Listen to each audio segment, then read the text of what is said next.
Imagine if you never took the trash out of your house. Not for a week, not for a month, not for a year. The smell would be unbearable. The clutter would be dangerous.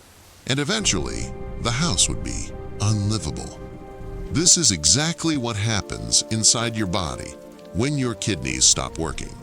They are your body's ultimate sanitation crew, working silently to filter your blood 24 hours a day. But when they fail, the trash, toxins, and waste builds up in your blood, poisoning you from the inside out. It sounds scary, I know, but here is the truth. Kidney disease is often preventable, and even if you have it, it is manageable. Today, we are going to shine a light on these silent heroes. We will explore why they fail, the warning signs you might be missing, and the life-saving treatments that can give you your future back. Hello friends, welcome back to JQ Health Guide. I am so glad you are here with us. If you are new, our mission is to make medical information simple, practical, and empowering. We want you to understand your body so you can take care of it with confidence. Today, we are talking about kidney failure, medically known as renal failure. This is a topic that touches millions of families. We have gathered the latest information from the National Kidney Foundation, the Mayo Clinic, the CDC, and the WHO to bring you a complete guide. Whether you are worried about your own health or caring for a loved one, this video is going to give you the clarity and hope you need. First, let's respect the machinery. You have two kidneys, each about the size of a fist, located in your lower back. Think of them as a washing machine for your blood. Every single drop of blood in your body passes through your kidneys about 40 times a day. Inside each kidney are a million tiny filters called nephrons. They have two massive jobs. First, they keep the good stuff. They ensure protein and red blood cells stay in your body where they belong. Second, they dump the bad stuff. They filter out excess water, acids, and waste products, turning them into urine. When they are working, your internal environment is perfectly balanced. When they fail, that balance collapses. So what exactly is kidney failure? It simply means your kidneys have lost the ability to filter waste efficiently.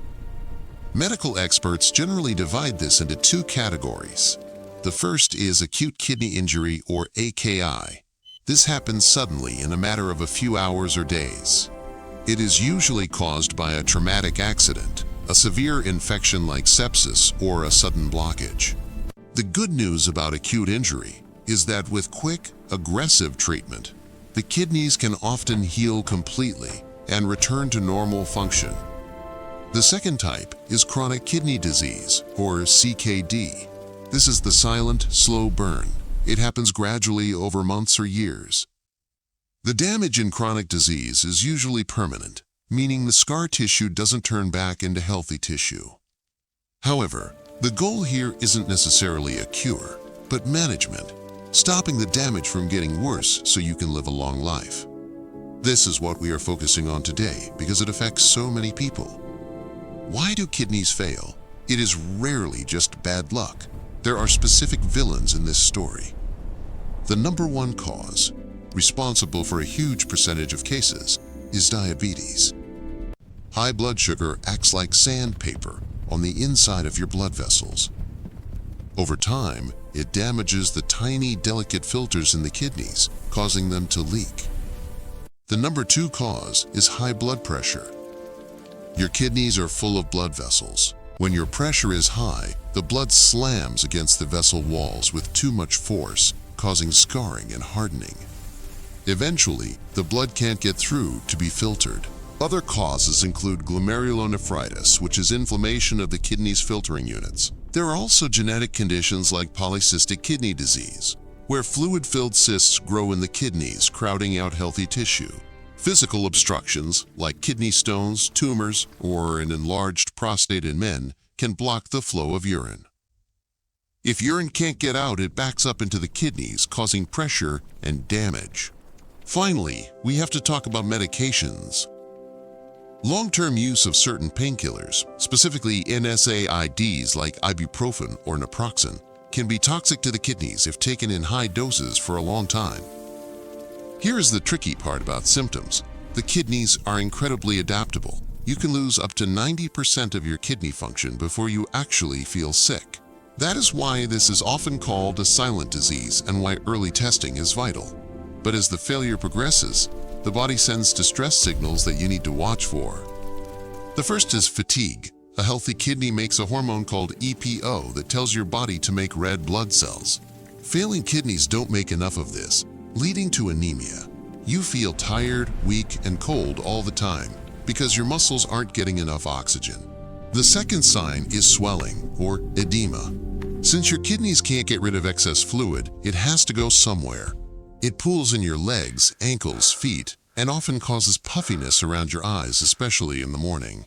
Third, look for changes in urination. You might find yourself needing to go constantly, especially at night, or you might find you aren't going enough. Also, look at the urine itself. If it is foamy or bubbly, that is a warning sign.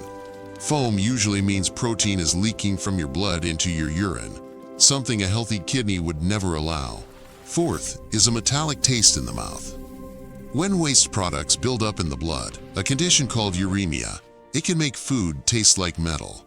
It can also cause really bad breath, often described as smelling like ammonia or urine. And fifth is itching. This isn't a normal itch. When kidneys fail to balance minerals, phosphorus builds up in the blood, causing severe, deep itching that feels like it's under the skin. If you have these symptoms, go to your doctor immediately. They will do a blood test to check your GFR, or glomerular filtration rate. Think of GFR as a percentage score for your kidneys. A score above 90 is great. A score below 15 usually indicates kidney failure requiring immediate intervention. Now, let's talk about the solution. There is hope. Treatment depends on the stage of the disease. In the early stages, the treatment is almost entirely lifestyle. You need to be gentle on the filters. This usually involves a specific renal diet. You will need to limit sodium, as salt raises blood pressure and retains fluid. You may need to watch your potassium intake, found in healthy foods like bananas, potatoes, and tomatoes, because if potassium gets too high in the blood, it can stop your heart. You also need to control phosphorus, found in dairy and processed foods. Another big lifestyle change is protein control. Digesting protein creates waste products that the kidneys have to filter. Eating too much meat makes the kidneys work overtime. Your doctor might ask you to eat smaller portions of high-quality protein or switch to plant-based options. And of course, the most critical treatment is to control the root cause. If you have diabetes, managing your blood sugar is the best way to save your kidneys. If you have high blood pressure, taking your medication is non-negotiable. In the later stages of kidney failure, when the kidneys can no longer keep you alive on their own, we move to renal replacement therapy. The most common form is dialysis. This is a machine that does the kidney's job for you. In hemodialysis, your blood is pumped out of your body, cleaned by a machine, and returned to you. This usually happens at a clinic 3 times a week. There is also peritoneal dialysis, which uses the lining of your own belly to filter blood inside your body, often done at home while you sleep. Finally, there is a kidney transplant. This involves receiving a healthy kidney from a donor, either living or deceased. A transplant is effectively a cure for kidney failure, but it requires taking anti-rejection medication for the rest of your life to keep the new kidney safe. I also want to touch on the mental health aspect. Being diagnosed with chronic kidney disease can feel heavy. It requires a lot of discipline with diet and medication.